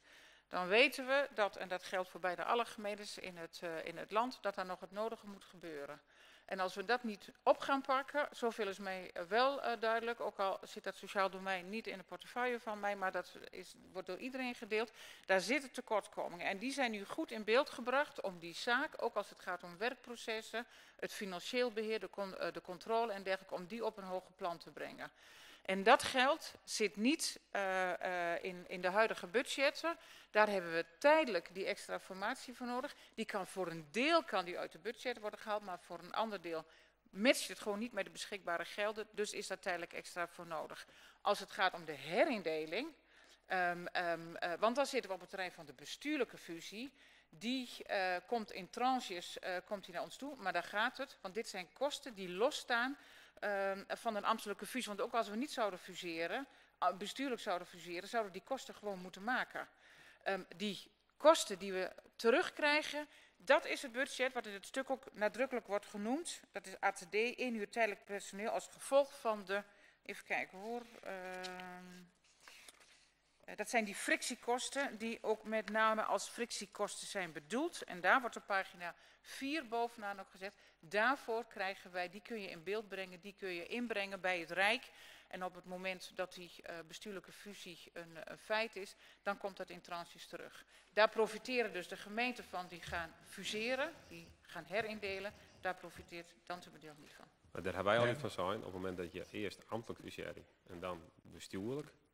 Dan is het want uiteindelijk had dat maar elkaar te krijgen. Want het ambtelijk apparaat, dat zou normaal zien misschien maar jouw gemeentes, maar in deze bijzondere situatie wordt het met 3 en 1. is er mogelijk sprake van een stukje voorfinanciering. En uw punt is, wij weten wat de bijdragen binnen.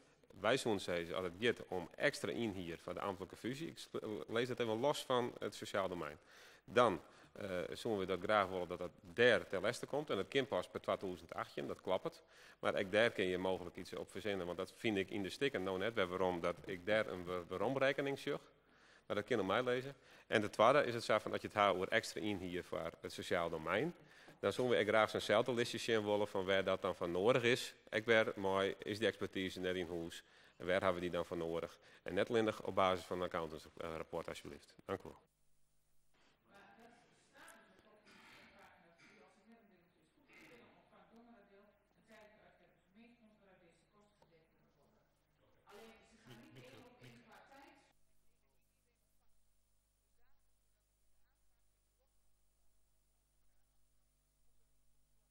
Moeten wachten op iets dat we nu nodig hebben, maar dat straks pas in ieder geval voor een deel weer terugkomt. Want dat kent ook weer zijn eigen regelgeving.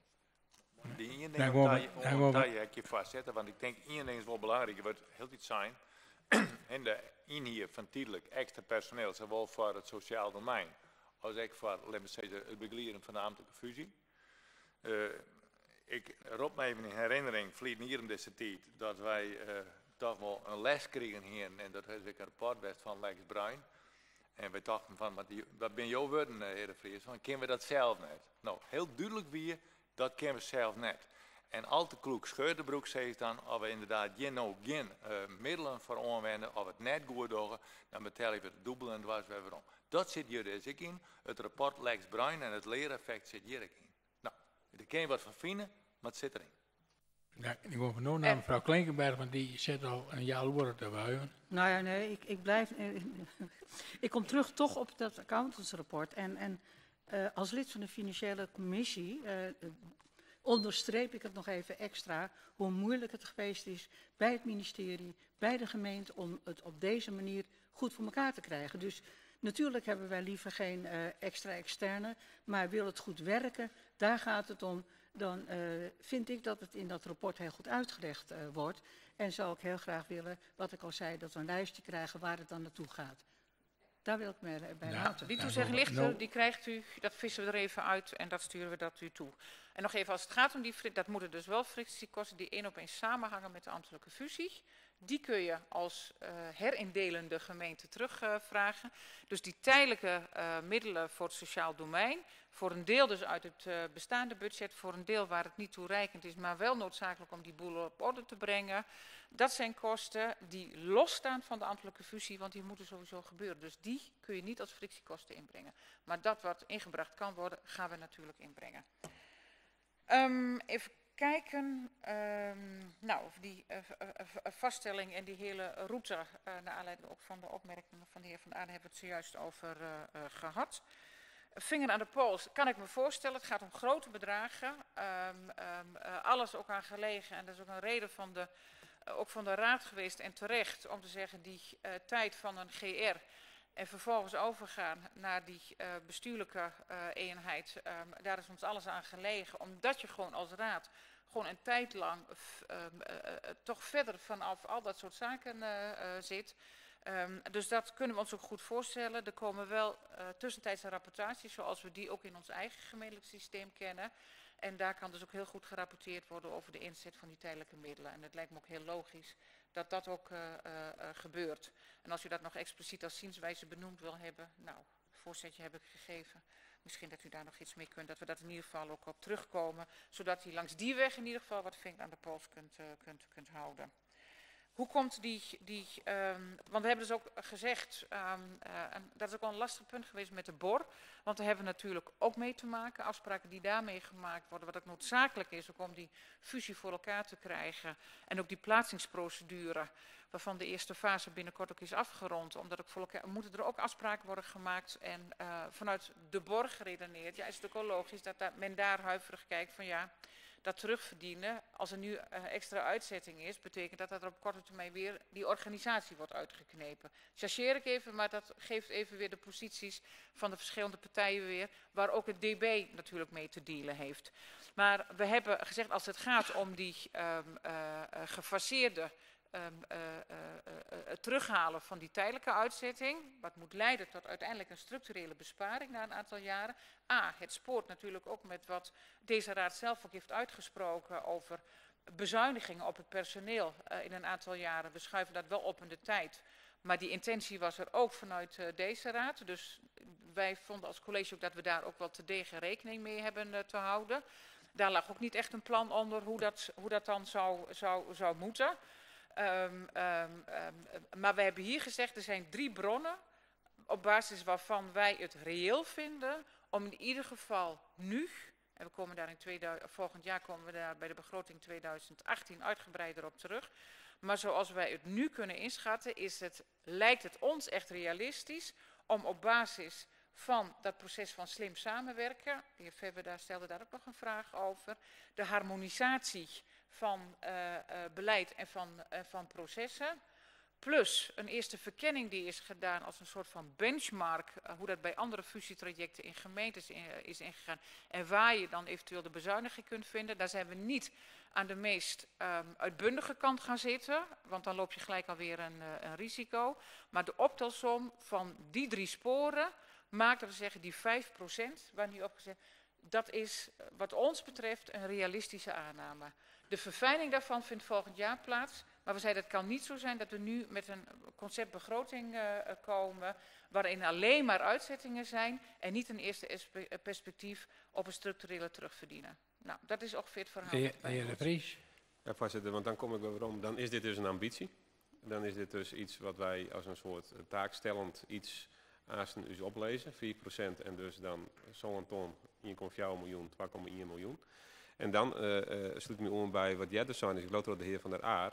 Waarom zit dit dan net in de risicoparagraaf? Want dit is dus net opgebouwd op basis van wat we nou om personeel hebben, maar een inschatting van verin in de komende tijd. Mogelijk ik mensen die een orenfunctie krijgen en zo wat hinnen. Dit is op basis van oornames van wat een benchmark, maar een orengemeente en wat mogelijk haalbaar is.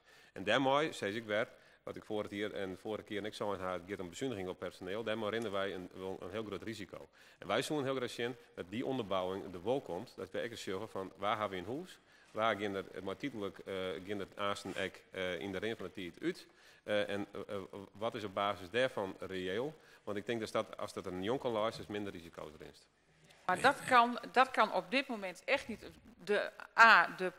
De eerste ronde van de plaatsingsprocedure is nog niet eens afgerond. Dus dat is echt een onmogelijk gegeven. Het is wel reëel om ook te vragen om volgend jaar een verdiepingsslag te maken als het gaat om dat te bezuinigen bedrag. Wij hebben het in onze eigen begroting, ook bijvoorbeeld de voorgenomen bezuiniging, ook in het coalitieakkoord opgenomen, toewerkend naar 7,5 ton in 3 jaar. Er ligt geen onderbouwing onder. B, het is ook nooit voorzien van een risico. Dus om nu aan deze organisatie te vragen, het moet in een risico, het kan erin komen hoor, dat mag van mij. Maar het voegt aan de werkelijkheid zoals die is niet zoveel toe. Er is wel een verplichting om volgend jaar met alle informatie die je dan hebt, om nog eens te kijken naar die 5% zoals die nu is benoemd, waarvan wij nu denken dat dat reëel is. We zeggen niet dat het het maximum is. En als er tegenslagen zijn, die moeten sowieso natuurlijk via tussentijdse rapportages komen, maar wij denken dat dit, met de informatie die we nu hebben, dat dat een reële inschatting is van dit moet haalbaar zijn om in die 3 jaar tijd vanaf 2019 die slag te gaan maken. Nogmaals, het slim samenwerken, de harmonisatie, betekent ook iets als we inzetten op harmonisatie, dat we dan ook bereid zijn om daar ook echt op in te zetten. Als we vervolgens ons eigen beleid tot 2019 volledig in de lucht willen houden, ja, dan zit daar natuurlijk ook een vertraging. Dus het schept ook weer verplichtingen, maar volgens mij verplichtingen, inspanningen, die we eigenlijk ook met z'n allen voortdurend ook bepleit hebben. Ja, dus daar wordt de heer Van der Aar. Ja, dank u voorzitter. Nou, ja, ik wil eigenlijk even inhaken op die bezuiniging, want we hebben natuurlijk het wel vaker gehad over de bezuiniging op personeel. Maar het college heeft toen ook duidelijk aangegeven, en de raad heeft dat ook beaamd, dat we op basis van het schrappen van taken naar een bezuiniging toe gaan. Nou, die bezuiniging op personeel is uitgesteld, dus we hebben ook niet bezuinigd op taken. Wat dat betreft voor de VVD prima om te horen dat het een aanname is om een efficiëntieverbetering. Dat betekent dus dat er voor de nieuwe raad nog voldoende te doen is om eventueel taken te schrappen, waardoor we daar ook nog weer op zouden kunnen bezuinigen. Dat vind ik hier in deze begroting niet terug. Ik weet niet dat, maar goed, dat komt misschien straks bij de dienst overeenkomen. Maar ik ben het met de heer De Vries eens. Het blijft een aanname, dus we kunnen er eigenlijk heel weinig mee. Maar ik wou toch even aangeven dat die bezuiniging die wij hebben voorgesteld en die dus uiteindelijk niet is doorgegaan, meer te maken had met bezuinigingen op taken en om dan ook te bezuinigen op personeel. En ik ben het hier met de heer De Vries eens, blijft een gemiste kans. Dank u wel. Nou, de onderbouwing in het coalitieakkoord, met alle respect, die was deregulering, waarvan we ook al heel snel hebben aangegeven, daar halen we echt geen 7,5 ton vandaan. Dus het moet ook in een soort van vereenvoudiging van beleid moet het gaan zitten. Want de Raad heeft heel duidelijk aangegeven, we willen niet aan de voorzieningen komen. En dan is op een gegeven moment de rek eruit als het gaat om personeel. Dus hebben we ook gezegd, van, ja, dan moet je dat toch in het kader ook van die ambtelijke fusie, daar zul je dan na een aantal jaren die winst moeten gaan halen. Volgens mij is dat het reële verhaal dat we ook steeds met elkaar gedeeld hebben. Maar nogmaals, volgend jaar een verdiepingsslag. Dit lijkt ons reëel. We hebben ook gezegd, mocht daar meer ruimte in zitten, dat sluiten we ook echt niet uit, dan is het uiteindelijk ook weer aan de politiek om te zeggen van, wilt u bijvoorbeeld toch wat meer gaan knijpen in de organisatie? Of zegt u van nee, wij willen bijvoorbeeld de dienstverlening op een nog wat hoger niveau. Dus dan zitten daar ook nog keuzes in die we voor kunnen leggen aan de raden. Maar als je aan de voorkant dan zoveel mogelijk al uit gaat knijpen, is die discussie ook weg. En dat lijkt ons ook niet reëel. Dus we komen daar zeker nog op Voorzitter, op mag ik daar nog De heer Van der iets Bent. over vragen? Ik denk dat ik het goed begrijp, maar uiteindelijk is het zo, een van de vragen, ook van de heer Van der Aar was volgens mij, wat is het referentiebedrag? En als die gemeentebudgetten worden samengevoegd en daarna hebben we één gemeente, zal het budget naar beneden gaan. Ik begrijp uit dit betoog dat het referentie de huidige formatie is, of de huidige basisformatie om die bezuiniging te behalen. Oké, dan heb ik het goed begrepen. Eerst op het uitgewerkte organisatie-informatieplan dat nodig was om mensen überhaupt te kunnen laten solliciteren naar een plek. Dus je moet een compleet beeld hebben van wat hebben wij in de nieuwe organisatie nodig. Er zaten een paar nieuwe functies in, daar is ook wat mee geschoven, want je krijgt een nieuwe organisatie. Dus je krijgt er ook wat andere functies in. En daar is vervolgens gekeken, maar wat hebben we nu tijdelijk nodig om voor die harmonisatie te bewerkstelligen. Voor een deel hadden we het al gereserveerd voor dat slim samenwerken. Maar ook met name dat sociaal domein om die zaak op een hoger plan te brengen. Dat zijn de 3 onderdelen die erin zitten. Misschien nog even een op het hele DDFK-verhaal, zowel op inhuur, personeel, bezuiniging, dat soort dingen zit beneden in uw risicoparagraaf van de begrutting. En daar is die DDFK op verschillende punten die als risico beneemt. Dus ik denk van dat is goed om even te weten. Ja. Maar het gaat er om de inhoud en die kunnen we volgend jaar hopelijk wat meer geven. Nou zit er nog volgens mij 1 vraag die te maken had met die btw-compensatie van de heer Van der Aar. En ik hoop dat... Oh, de CAO, ja. Dat, Misschien dat ik daar even een toelichting op kan geven. Want volgens mij was het de vraag waarom de CAO-stijging wordt die nou niet gecompenseerd door het Rijk. Dat was voor mij de vraag. Nou, kijk, het Rijk heeft natuurlijk een algemene uitkering, daar zit ook looncompensatie in.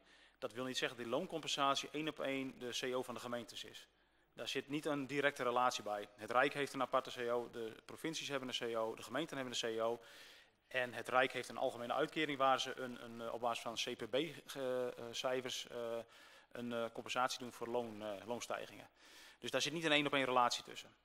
Maar goed, we zijn wel gehouden natuurlijk aan die CO-stijging aan de kostenkant. De heer Van der Aar. Duidelijk verhaal, maar goed, als de lonen stijgen voor de ambtenaren, dan gaat het CPB-gemiddelde natuurlijk ook omhoog. Jullie gingen nu uit van 1%, dan zal het ergens 1,5% zijn. Maar dat is even een suggestie. Ja, de stijging die meegenomen was 1,25% als schatting, want de CO was niet vastgesteld. Alleen het bleek toch 2,35 hoger te zijn. Dus er zat een beste stijging in. En die CO is ook vrij laat pas vastgesteld over 2016 tot en met mei 17. Dus er zit nou ook nog vanaf mei tot en met einde 2017 tot en met het einde zit er ook weer een schatting in. Dus dat blijft even begroten op basis van, en daar hebben we het CPB-cijfer wel voor gebruikt. Maar het is een schatting. Dus, ja. Dan de heer Verwerda. Ik heb op één vraag, voorzitter, dank u wel. En op één vraag hebben wij nog net antwoord gekregen. Dat is die reiskosten van het, die zullen dus staan nemen. Maar die binnen net opgenomen in deze begroting. Ja, zorgen we die in uw eigen begroting? Hoe maken we dit zien? Daar kan ik wel even een antwoord op geven, voorzitter. Nou kijk, de reiskosten dat is afhankelijk van de plaatsing. En de plaatsing is nog niet afgerond, hè, wat net ook gezegd werd. Dus we weten op dit moment ook niet wat de aanvullende reiskosten worden. Plus, we weten ook nog niet wat de reiskosten worden van het meer verkeer tussen de gemeentehuizen. Dus er zijn twee soorten reiskosten. Er is de afspraken, het sociaal statuut afgesproken, de woon-werkvergoeding, de meerkilometers, die worden vergoed. Nou ja, dat wordt pas duidelijk van wanneer de standplaats bekend wordt. En plus, er zal meer verkeer tussen de gemeentehuizen gaan plaatsvinden. Hoewel we wel slim samenwerken, digitalisering ook meer digitaal willen oplossen. Maar er zal wel meer verkeer zijn. En wat dat precies uitpakt, dat is niet nu op dit moment bekend, dus niet te begroten. Dus dat is wel een risico. En dat zullen ook onder andere frictiekosten zijn. Een ander daarbij, voorzitter, dat is het doel is dat we de bestuurders reiziger laten willen. En dat de ambtenaren gewoon op het plak zitten, werd zitten. En natuurlijk hij zeker relatie met orde, maar dat ze volgen ook gewoon bij me zit. En de bestuurders, ja, die reiskosten die zitten in de totale vergoeding. Dus wat dat betreft denk ik een beetje geruststeld. Dan denk ik al wel een hele discussie gewoon ha. En die horen punten die je achterom zet, ik ben het dan nog rond de willen. Maar de heer Van der Aar. Ja, voorzitter, ik zal het niet uitgebreid, maar ik blijf toch even stilstaan. Ook bij de vraag die het CDA heeft gesteld. En met name ook over die besparing op personeel. We hebben het er uitgebreid over gehad. De burgemeester heeft uitgebreide toelichting en ook duidelijke toelichting gegeven. Dank daarvoor. Maar dan blijft toch een beetje met de vraag zitten waar. We kunnen nu toch vanaf 1 januari 2019, we praten nu over de begroting 2017, 2018. Tot zover gaat deze begroting. Dat, in ieder geval, dat lijkt de VVD handig om daar in ieder geval voor 2017 daar een besluit over te nemen. Of in ieder geval wel of geen zienswijze in te dienen. Alleen die besparing moeten we natuurlijk wel in het licht stellen van de bestuurlijke fusie. En dat vind ik toch dat onderbelicht blijft in dit stuk. Misschien dat als toelichting komt, maar wat voor middelen hebben we beschikbaar? Stel, we hebben morgen beschikbaar als we morgen zouden fuseren. En wat komen we dan tekort? Dus wat is van deze 2,1 miljoen? Kunnen we ook echt zeggen, oké, dat hebben we ook structureel bespaard. Want dit gaat alleen over de ambtelijke fusie. En die bestuurlijke fusie, daar hebben we ook een apart traject voor met elkaar afgesproken. Ja. Daar ligt een visie op, daar ligt een procesvoorstel.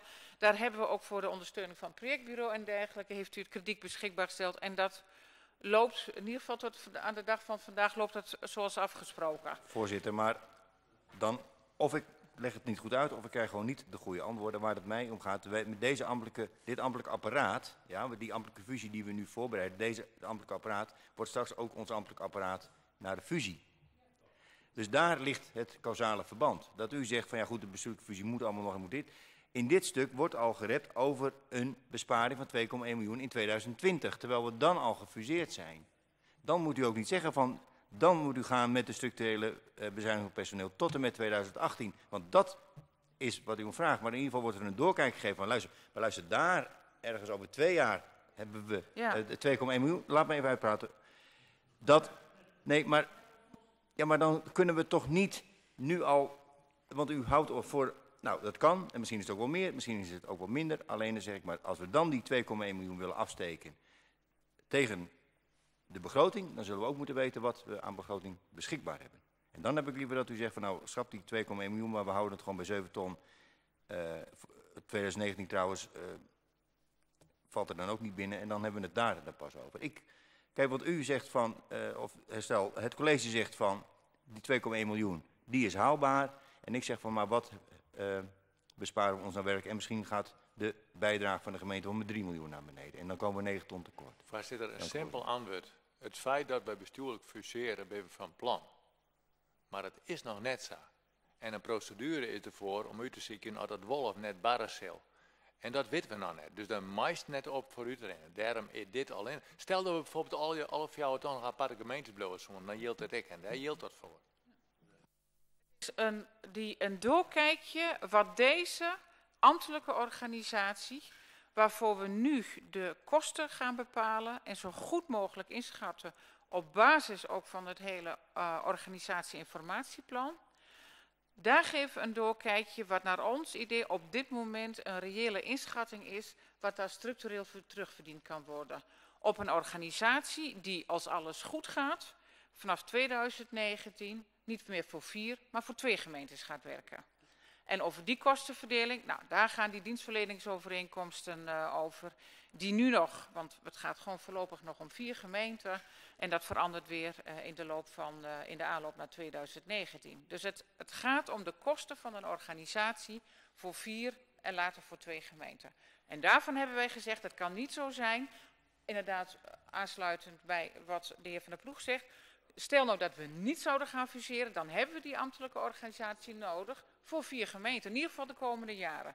Maar wij vonden het wel een plicht om te zeggen, ja, het kan niet zo zijn dat je nu niks meldt over wat is mogelijk in een aantal jaren om dat ook weer terug te laten verdienen. Ongeacht voor hoeveel gemeenten die organisatie werkt. Nou, ik kan het niet duidelijker maken. Voorzitter. Maar Ik denk, de heer Van der Raad... Ik wou even afronden, want ik denk dat we uit deze discussie komen. Dus ik wou dat, maar goed, het wordt een bespreekpunt, dus dan hebben we het over in de raad. Dan zal ik het ook iets duidelijker uitleggen wat ik bedoel. En dan... Nou, dan krijgt dat anders vervolg. Ik denk dat die orenbare punten niet er nog aan omzetten komen. Mag ik een ordevoorstel doen, voorzitter? Ten eerste verneem ik dat er nog een verwarring zit tussen conceptbegrutting en ontwerpbegrutting. Volgens mij zit dat net goed in het besluit. Dus ik denk dat dat even oppast worden moet. En ik zou voorstellen worden, ik ga een heel rits nog om vragen over de dienstverleningsovereenkomst. En die ben alweer politiek bestuurlijk van aard. Hij krijgt even een scant. Ik weet niet hoe dat bij de orde is. Ik neem aan dat dat de herexie is. Ik zou voorstellen worden om die 2 punten, dit punt en die dienstverleningsovereenkomst, beide waarom komen te litten in de RIE. En dan die dienstverleningsovereenkomst er bij te pakken. Dan kunnen we nog even, wij willen heel graag nog even over het financiële verhaal praten, maar dan kan dat misschien in 1 keer. Misschien de dienstverleningsovereenkomst wordt niet tegelijkertijd in de 4 gemeentes behandeld. Er zit daar een probleem in. 27 oktober hebben wij het in de raad. Misschien dat Albert er ook van weet. Andere gemeentes die behandelen het pas in november. En er is nu ook een voorstel gedaan om 8 november nog een toelichting te geven op de dienstverleningsovereenkomst na afloop van een gedeelte wat over Kabel Noord gaat. En de vraag is van, willen we 27 oktober al besluit nemen terwijl we 8 november nog een voorlichtingsbijeenkomst krijgen. Dus we kunnen het ook met goed fatsoen uitstellen tot november. Maar dat is sowieso 20 oktober. Ik zei de kinderen van het stukje wat we misschien oors nou die hier, maar wat vragen die we hebben. Want ik denk wel dat dat wel goed is. En dan kun je vervolgens die uitlees nog krijg daarachterom krijgen. Ja, maar voorzitter. Het college kunt gewoon in november behandelen na de voorlichtingsbijeenkomst van 8 november. Voorzitter. En mensen om te zeggen dat de begrutting nog wel maakt. Dat is een ontwerpbegrutting. Dat is ontwerp, heel duidelijk. Het staat verkeerd in het besluit, maar het is ontwerp. Maar die maakt wel. Dus voor de rest is het gewoon het presidium, gewoon de commissie wat met wel. Ik maak even 1 kanttekening. En dat heeft te maken, want dat is wat laat vastgesteld wanneer. Want we hebben in de DB gezegd dat het zo goed zijn om die dienstverleningsovereenkomst ook nog iets in de gezamenlijkheid te organiseren. Nou, die datum is vandaag ook bekend geworden dat dat 8 november zou zijn. Die dienstverleningsovereenkomst is nu ook op route naar de BOR voor advies. En nou is even de vraag, want het zou natuurlijk heel logisch zijn dat ook deze raad eerst de 8 november nog gebruikt om te horen en in te brengen, et cetera. En vervolgens dus de vaststelling in de raad. Maar dan zitten we... Nee, we hebben... Wanneer zou het dan in de raad hebben? We hebben nog een raadscommissie op 10 november. Daar kan dit gewoon in behandeld worden. Dan nog een keer terugkomen. En dan zou het 26 november in de raad kunnen. Nou, doe het zo. Dan komen we dat terug. Dat betekent punt dat halve. En de klachtenregeling die moet waarschijnlijk dan echt doorscoten. Dat zit uit wel vast. Of maar we dat nou even behandelen. Dat horen we dan hebben we een bespreekpunt. Dan gaan we nu naar het punt over, dat is het zingen bedoel ik, sorry. Dat is die gezamenlijke klachtenregeling, dat is ik DDFK, Babel, daar wat van vinden. De heer Venema. Dank u wel, voorzitter. Ik kan er heel kort op wijzen. De BOR had ook een reactie daarop, jong. En die stemmen er ook niet in. En dan schreeuwen ze verder.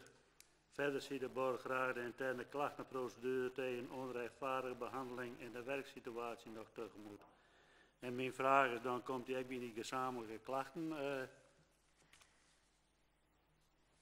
denk te staan of komt die apart? De vraag is mij natuurlijk. Kan je nog even de vraag weer helden? Nou, in de conclusie van de BOR op deze gezamenlijke klachtenregeling. Ja. Daar stemt de BOR ermee in. En verder ziet de BOR graag de interne klachtenprocedure tegen onrechtvaardige behandeling in de werksituatie nog tegemoet. Is dat een apart verhaal of wordt het nog ingepast in die gezamenlijke klachtenregeling? Of wat wordt ermee gedaan? Want u hebt het stuk van reactieborden niet voor niks bijgeplakt. Dank u wel, voorzitter.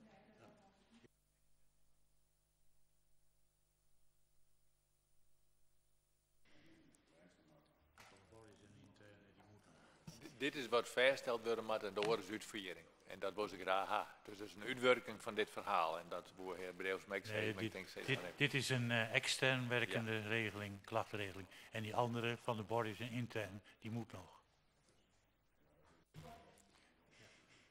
Ben er meer, de heer Lammering? Ja, ik had een wat simpele vraag van, om hoeveel klachten gaat het per jaar? Nou. Geen idee. Dat zou een optelsom zijn van wat er nu bij 4 gemeenten binnenkomt. En ik heb geen idee wat er bij andere gemeenten binnenkomt.